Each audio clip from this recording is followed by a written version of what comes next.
In the last episode, I touched on the male friendship recession. I'm not sure where I landed on that. I'm still not sure if the loneliness epidemic is overblown by men, as some of my more vocal feminist friends like to suggest. I know that Yasmin keeps telling me it's a self-pity parade that men are perpetuating because most of us are soft and trapped in a state of adolescence. But then she also tells me I should stop wearing wife beaters, or at the very least stop calling them that, to which I say, you shouldn't be telling me what I can and can't wear. Yeah, I don't know. I like going sleeveless, especially when I'm in the habit of working out, because I can see my gains in reflections around town as I go about my day, and I just find it empowering. And then, of course, I tell her, okay, that's fine. I can stop referring to it as a wife beater and go with a less evocative A-shirt or tank top, both of which are one syllable shorter. So, in the long run, at least, it might save me some time opting to say that instead. Incrementally, it would save me time. Yeah, because I guess I do talk about that article of clothing quite a bit for whatever reason. And it's not like I particularly like the term wife beater. I just say it out of reflex. That's just what my friends called it growing up. And I remember as a prepubescent boy, I'd look in my standing mirror and tell myself that one day I'd have the muscle mass to fill out a wife beater. I would say that out loud, pretty much verbatim. I would look at my reflection and I'd flex and I'd say, one day I'll have the muscle mass to fill out a wife beater. It was like my only mantra for years. So yeah, Yasmin, if you're listening, please extend me some grace, have a little patience, because it will take me some time to scrub that from my lexicon. Where was I? Right, okay, so I don't know how salient the male friendship recession is or how entrenched I am in it. I just know it was pretty difficult to get Justin to go to trivia with me the other week. I'm tired of blowing up your phone. It makes me feel desperate. This looks fucking desperate, man. This looks desperate as shit. Certainly more difficult than it needed to be. If you listened to the last episode, you know he did join me at Wheelhouse Pub, but only after I convinced him it would be a boon to his mental health. And I do think he had a good time. Whether he'd admit that or not, I don't know. He did leave me with the tab just before the fourth round, but that's fine. It just gives me a reason to reach out to him again in a way he will understand. Yeah, he thinks when I send him a volley of texts inviting him to Netherworld or the Renaissance Fair, it's, and I quote, clingy and invasive.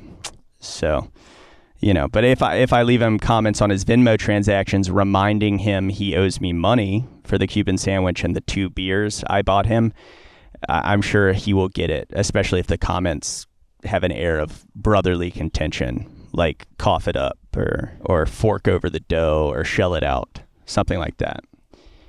I think that's more his style. So anyway, moving on. This episode will be about the modern dating landscape and the commonly held belief that it is in a dismal state. So yeah, kind of adjacent to the loneliness epidemic, but I'm thinking it'll be of more interest to a broader audience, seeing as we're in the thick of cuffing season, which generally begins late fall after Halloween, a peak holiday for infidelity, and ends just after Valentine's Day, a peak holiday for forced connections. And as you probably know, in the Northern Hemisphere, that stretch of time coincides with the colder months, which can be particularly inconvenient for people who have a hard time navigating the dating world, especially if they're averse to cold weather and not averse to sleeping next to someone that they will most likely end up avoiding altogether at some point. But, body warmth is, some people like that. Now, I know this is kind of a stock topic. It's perennial. It's, maybe a bit worn out, whatever. But do know that I will be putting my spin on it, and I will focus on the romantic plight of men, specifically those with my handicaps, that is, misunderstood male artists who've been relegated to creating underappreciated content well into adulthood. And yeah, if you're interested in that, interested in hearing my redemptive take on the pitfalls of modern dating for male actors, poets, and or podcasters, you're in for a treat. And if you're one of these guys thinking, well, damn, I don't fall into that category I'd love to hear his take and apply it to my dating life, but I'm not an actor, poet, or a podcaster. I'm just an uninspired pin pusher who will never have any creative inclinations. I'd say don't be so sure. Beth Teetle Beth of the Boston Globe claims that in the future, everyone will have a podcast. If you live long enough, chances are you will self-publish audio files of you talking. And, whether you acknowledge that that's exhibitionism or you rationalize that it's just what civic engagement looks like in Marshall McLuhan's Global Village, you will technically be a podcaster. So, yeah, you might want to stick around to hear what that may mean in terms of dating. And yes, this episode is technically FMBAM, that is for men by a man, but I encourage all women listening to continue listening. I may be taking a few speculative leaps about the opposite sex here in a bit, and I want you to let me know whatever I get wrong in the comments sections of whatever platform you're listening to this on. I will be more than happy to cite your corrections in subsequent episodes. Yeah, and I should say, while the early episodes of this podcast have been male-oriented, I guess you could say, I do want to make it clear that I value and respect all of my listeners, regardless of gender. And that's one of the only blanket statements you're going to get out of me. I have said I love women before. I said it very loudly at a gathering back in May. It was a Handmaid's Tale series finale party at my friend Becca's house. And I just remember after I said it, things got quiet and weird. And I felt this weight of what I'm presuming was intellectual laziness. Saying you love women may be more acceptable than saying you love men, but it's just as lazy. Unless you've achieved enlightenment, which I have not, it's too broad a statement to be reasonable. There are just too many exceptions. I know plenty of women and men who are, for lack of a better word, scumbags, and I can't bring myself to love or even like them, for that matter. All right, so glad we got that out of the way. And yes, I do want to hear more women's perspectives on male loneliness, dating, what my deal is, etc., etc., etc., as long as those perspectives are coherent and not hysterical. I did talk to actress Andrea Laing recently. I will be playing highlights from that discussion shortly, and then after that, I'll play a little chat I had with comic actor Powell Mansfield about what the dating landscape looks like for gay male creatives right now. And I'm hoping that covers my bases for this installment anyway, and helps me establish that this podcast is not heteronormative in the least. But first up, we have Andrea Laing, a contemporary actress who played my intake therapist in a reenactment for my Heady Dialogue series. If you haven't seen that, go check it out on my YouTube. She also co-wrote a pilot called Red Flags with Liz McGeever recently. I have the synopsis of that somewhere. Here it is. Okay, yeah. 2 nearing 40 female degenerates spiral through toxic flings, dead-end gigs, and unhealed trauma, blaming society for their chaos while ignoring the truth. They are the red flags. Love and stability, they want it, but self-sabotage is their longest relationship. So yeah, we'll get into Red Flags, the pilot, and we'll talk red flags as they relate to creatives venturing out of the art scene into the dating scene. And maybe, just maybe, Andrea will help me identify some of my own red flags through her female gaze. Who's to say what you feel? But my best guess is you're curious as to what's my deal, what's my deal? What's my deal? They're going with actor nowadays, but I don't really care. Just so you're aware. Would you prefer me, so you'd prefer me to call you an actor? I genuinely don't care. It's fine. Okay. Yeah. All right. Well, I just want to call you whatever you want, seeing as you're my guest. In my house. Well, we can be... No, it's your show. Yeah, that's what I meant. We're each other's guests. I'm just saying if you prefer actor. It's a whole gender neutral thing. You wouldn't call a female doctor a doctoress. Right. And male nurses exist. They do. You call a male nurse just a nurse. a guy I used to work with at Boom Boom Room, Ibrahim, was going through nursing school. He was going to school to be a nurse. That's great. That's good for him. Mm-hmm. Okay, yeah, so we are here with actor Andrea Laing, and we're going to discuss red flags. Mm-hmm. I did read the script. Kudos on that. I really enjoyed that. Yeah. And I wish I had been able to make it to the table read. But Who told you there was a table read? I thought you had told me that. Anyway, yeah, if I had been able to get my shift covered, I would have been there. Right. Yeah, where do you work again? I will tell you after this is done. I've been trying to keep it's a new place. Okay, But that's fine. I've been trying to keep that on the DL because Quentin will show up unannounced and scare away bar guests if I Who? divulge that information online. Quentin, my stalker. Quentin. Okay. Or he's not just mine, he's also into Jordan Peterson. He went as far as to follow him to Russia, got himself admitted to Peterson's rehab facility in Moscow. So Okay. Is he dangerous? some people think Peterson's ideas are dangerous, but Your stalker. no, I think he's misunderstood. He's unsettling to the untrained eye. He can maintain eye contact for about 10 minutes without blinking, and he has a butterfly knife that he uses as a stress toy. He's like, you have one, the fidget, like a fidget spinner, only way sharper. Yeah. Will you put that down? Yeah. Thanks. And yeah, we should be nice because he's probably watching this. So, hey Quentin, hope you're well. All right, let's talk red flags. What inspired you to take on that project? We're talking about red flags now. No, I know. I'm just. He might watch. Okay. He watches Anyways. all of my content. Okay, great. Wish you would have told me that before. There won't be an establishing shot. I'm not going to show the outside of your building. So, Red Flags was inspired by myself and my writing partner, Liz McKelvey. Mm-hmm. We had a series of just absolutely atrocious dates. Mm. And I'm going to get into that later. Okay. If you'd be amenable to that. Yeah, sure. Okay. Let's do it. Oh, yeah. I wanted to ask if you generally date younger men, like your character does in the pilot. Depends. You? Women. I date women. A lot of them have been younger. You know what I mean? And I think that's pretty common among artsy bohemian bachelors in their 30s. Dating women in their 20s because Yeah. they tend to be less concerned with their partner's financial instability, lack of direction, and substance abuse, stuff like that. I'm gonna guess it probably has something to do with their biological clock. You know what I mean? They're less pressed for time to procreate.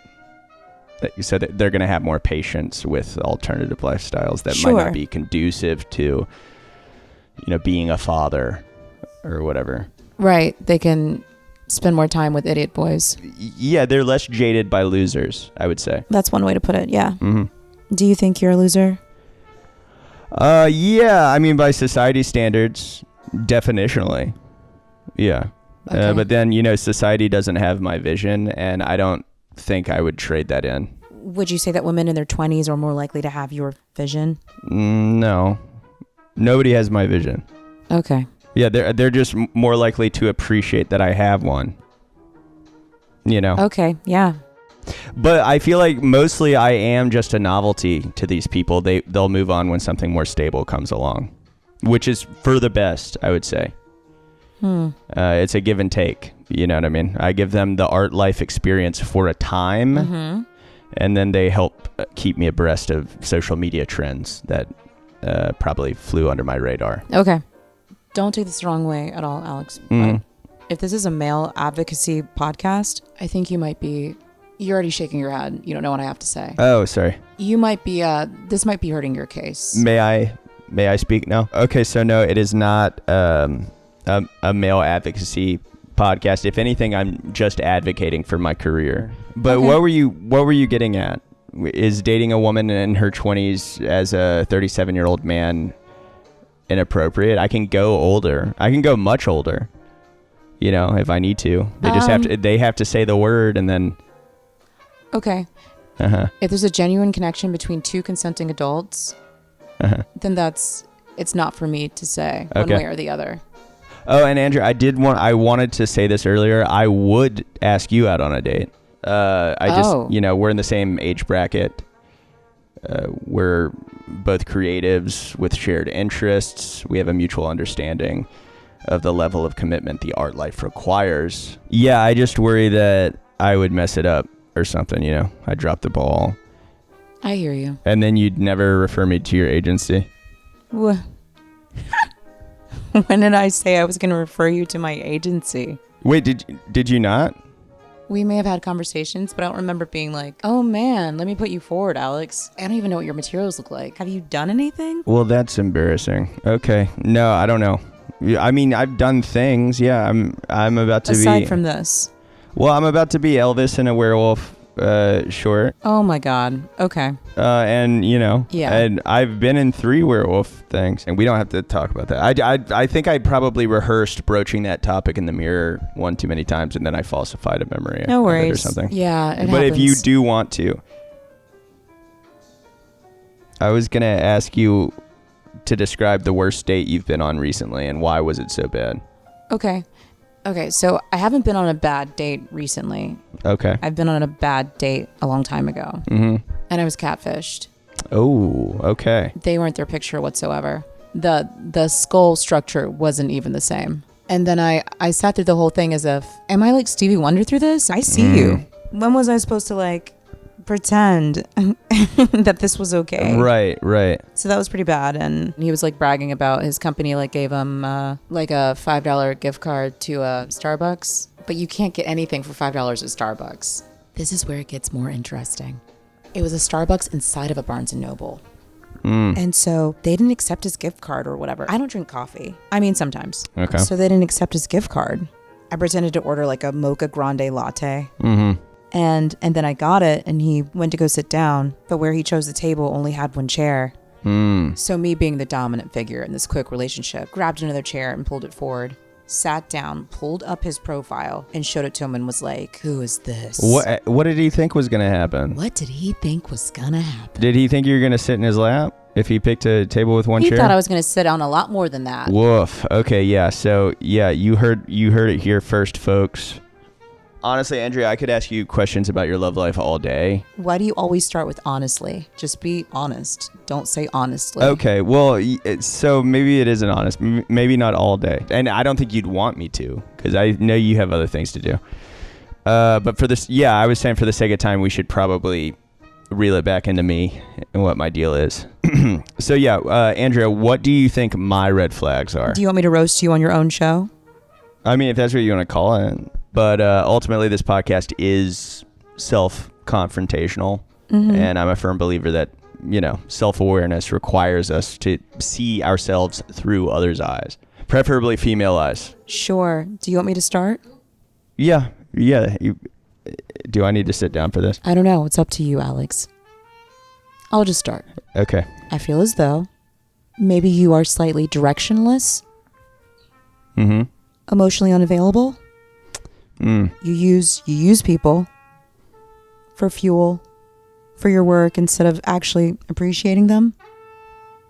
You really just have to look at yourself in the mirror. Have you looked in the mirror today? Yeah, briefly I did, because I was doing my jaw shark exercise. Your jaw shark? Yeah, it's it looks like a chew toy, but it's exercise equipment. You put it in your mouth and...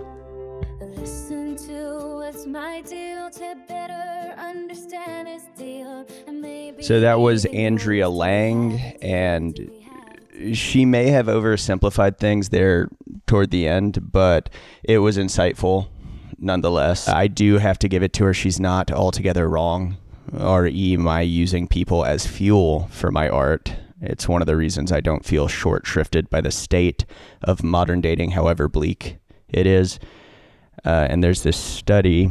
I'm going to find this study. Yeah, okay. So according to a Pew Research study, 63% of single individuals are not in the market for casual dating opportunities or romantic dalliances. And I'm willing to bet most of the other 37% aren't that enthusiastic about it. I do not have that problem.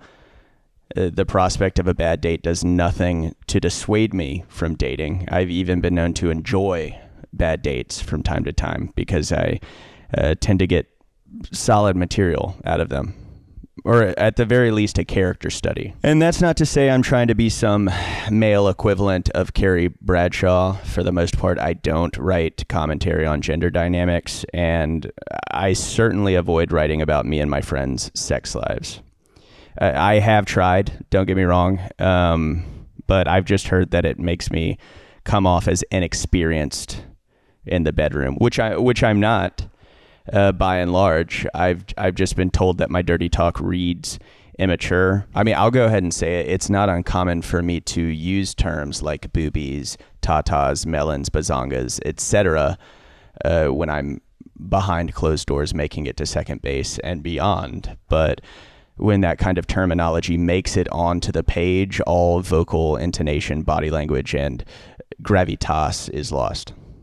And, I do have to agree with the few confidants who have read my unpublished smut. It's probably best that I avoid pursuing erotic subject matter, so as not to cheapen my literary voice. All right, where was I? Right. Okay, so I am not Carrie Bradshaw.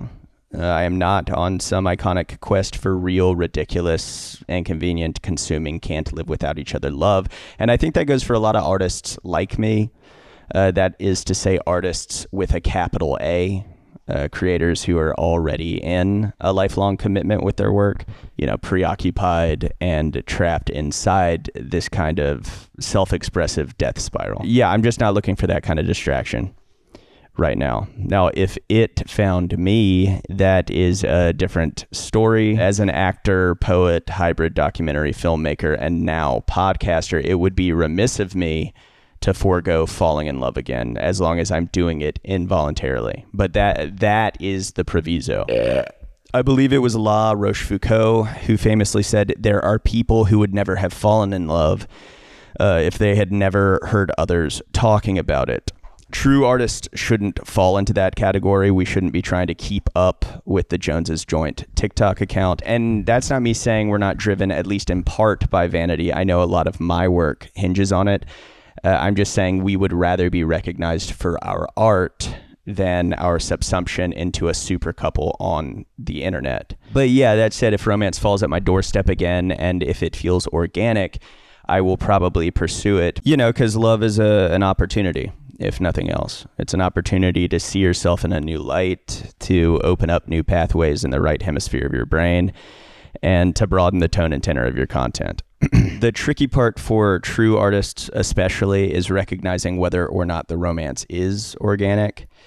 That's because by our very nature, we have very active imaginations. And that's not to say that falling in love doesn't require imagination by default. As John Armstrong argues in his book, Conditions of Love, most people aren't startlingly beautiful or magically attractive, but someone who seems just moderately nice can flower under the imaginative attention of a lover's eye. And this can make a particularly active imagination a double-edged sword.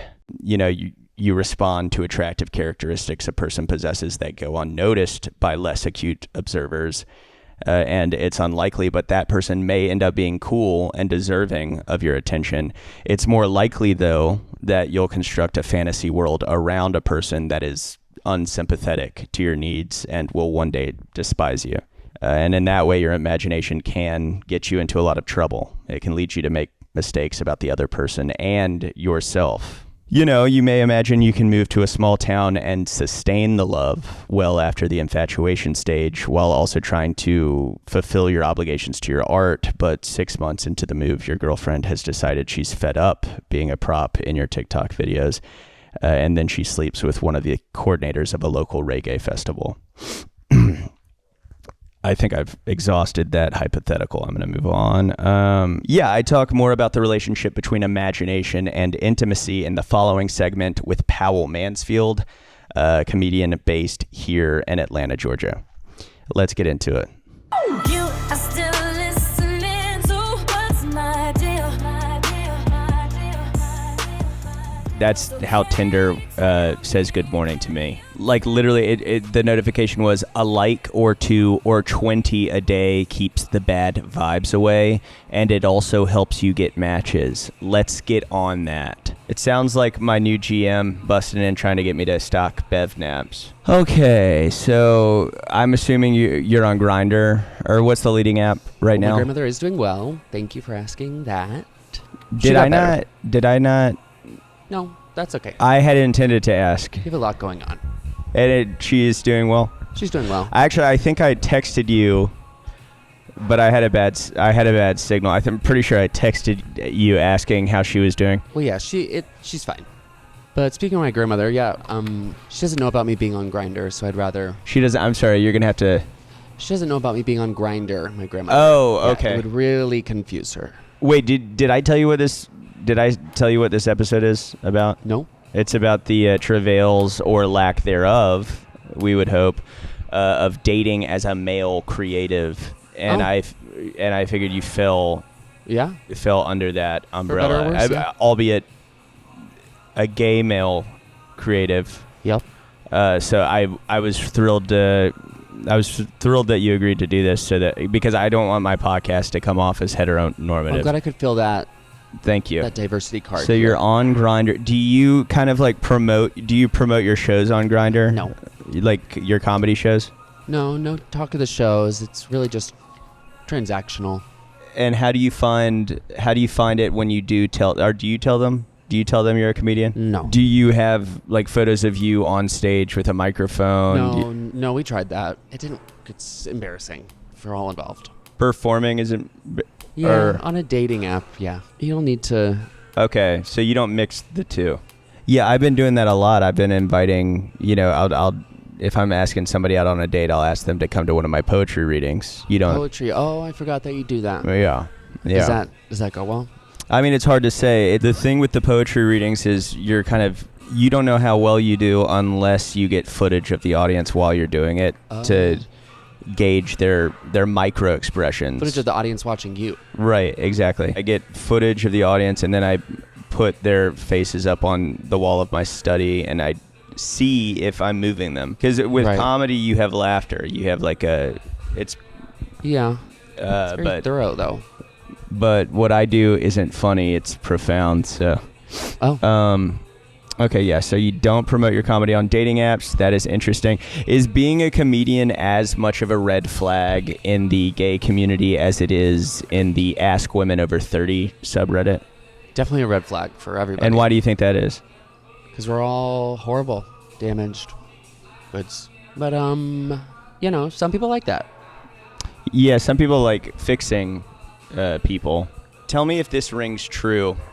I've always speculated that gay men, I guess gay women as well, at least those with more traditional upbringings, are primed to be unapologetically themselves. Because they're forced to challenge heteronormative expectations early on. And I would think it would give you a leg up in the arts because you can parlay that authenticity into your work.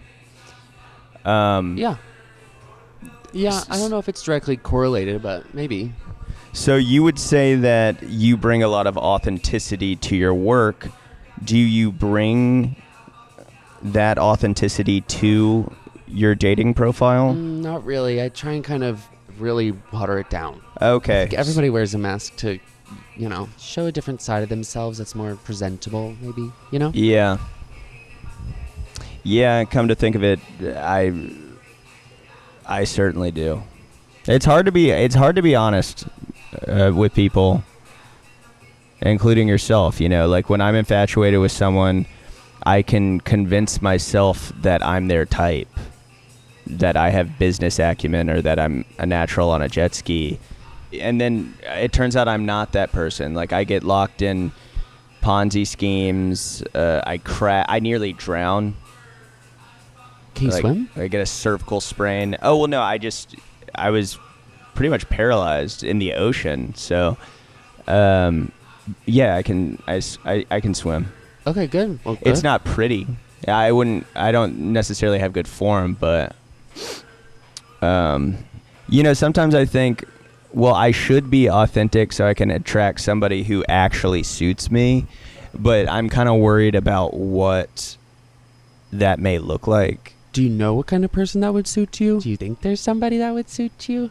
Yeah, no, I'm thinking a woman probably a little bit older, maybe even golden years, who has a lot of resources and a lot of hobbies. Okay, so you wouldn't want her around that much, is what you're saying. You said that, not me.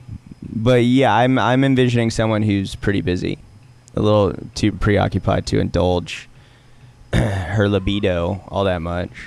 So you can be alone. Yeah. Yeah. Okay. Unless I need like my projects financed.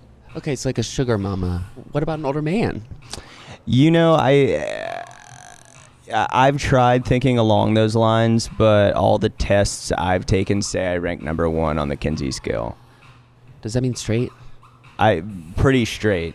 Okay. I mean, it's all a spectrum, right? Clearly. But I do think it's too bad because I feel like being 50-50 bi is a pretty comprehensive way of maximizing your opportunities, right? Sometimes I'm jealous of bisexual people. Right? I guess I'm whatever you are, but the other side of it. Uh-huh. Did you want to order something while you were here? Oh, no, I'm good. Okay. And I've also heard that it's the rarest sexual orientation, so I don't know, I would definitely leverage that being special. And I've even looked into conversion therapy, but it seems like gay? To become gay or closer to that end of the spectrum. Uh-huh. But everything I've seen online makes it seem like the only kind they offer is hetero conversion. So I don't know. You'd think in 2025 we'd have more options, but it's all beside the point. I'm not really looking for anyone right now, gay or straight. And, even when I do decide to get desperate again, I'm going to have to contend with why. Why am I doing it? Like, why would I be looking for love? I don't know. You tell me. To tap into a universal human experience. Sure. So that I can make more relatable content. Relatable content. Okay, that's what it's about. I mean, there's also the support and the stability and the back rubs and stuff like that, but sounds like you like the idea of being loved, but actively loving someone really is just if it gets you likes and shares and comments. Yeah, comments are one of the major measures of post engagement. Sure. That I need to improve on. Just that, you think, or? Yeah, maybe. Well, yeah, it sounds like you exemplified modern love in 2025, I guess. Did I? What, how's that? I mean, everyone's more focused on being loved and loving, which is, I guess, modern love in 2025. Nice. I'm going to clip that. Okay. I film them horizontally, but then I crop them vertically for TikTok and Instagram and stuff like that. So okay, well, so get excited. You'll be on. I'm thrilled. Mm. I've got some other customers. I'm going to go tend to them. Oh, right. Are you going to be normal over here? No. Just let them know you're on what's my deal. Okay. Let them know. Your bartender's a guest on What's My Deal.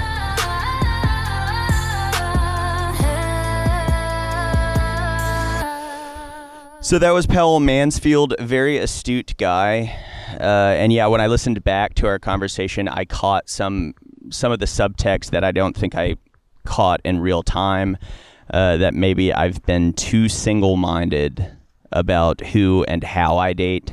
Shortly after our talk, though, I met a woman who was very much my type. I don't know about on the inside. She didn't really divulge that much.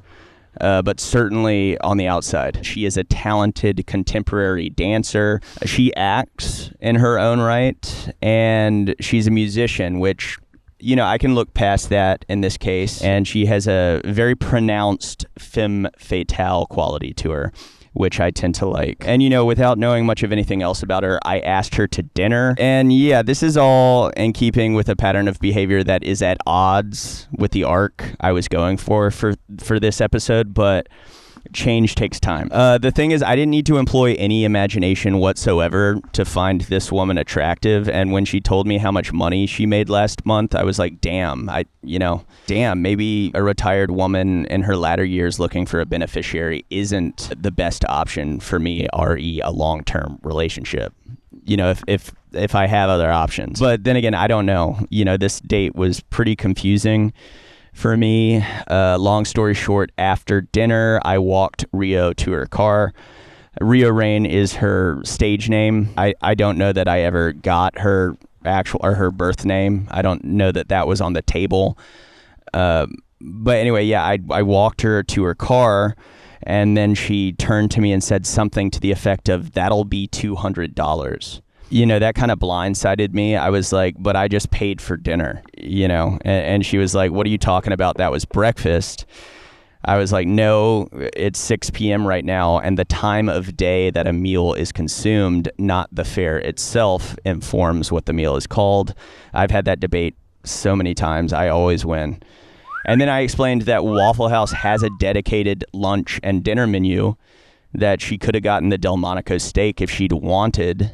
I would have had no problem getting her the Delmonico steak. She just looked at me with what I think was sympathy and explained that I had asked for her GFE. I wasn't aware that I had asked for that, and that it's generally $250 an hour, but that she was giving me an enticement discount because she liked the idea of adding me to her roster of regulars, which was flattering. So yeah, I agreed to the cut price and went to go get cash out of the ATM. Yeah, then she did give me a loving touch and said, "When will I see you again?" in her accent, which is probably Slavic. I don't know, it's hard to place. I told her it might be a while, that I would need to pick up a couple more shifts a week if I wanted to sustain whatever this was. And she seemed pretty understanding about that. And that, at least, I found to be a green flag. Also, she doesn't seem too judgmental about how I live, which is refreshing. And that's probably because she's an artist as well. We artists can be very imaginative when it comes to what constitutes a dignified life. Civilian women, i.e. normies, tend to be far less magnanimous when they see the car I drive, or when I scroll through Groupon date spots in front of them. Yeah, they're also not into seeing ring lights in your apartment, and they prefer crown molding to LED strip lights, FYI. Okay, I think I'm going to wrap this up. The late, great Hunter S. Thompson said, if you're going to be crazy, you have to get paid for it, or you're going to be locked up. I'm going to retrofit that quote in the context of modern dating as a struggling creative. If you're going to create content in your late 30s, you have to get paid for it, or people you date with mainstream sensibilities will get the ick. Yeah, there's no way around that. I will say, though, in my case, if compatibility is an achievement of love rather than a precondition, as some practical philosophers suggest, I am very grateful I never achieved it with any of my exes, especially those who leaned more basic. Yeah, I think I'd be a far less compelling person if I had done that.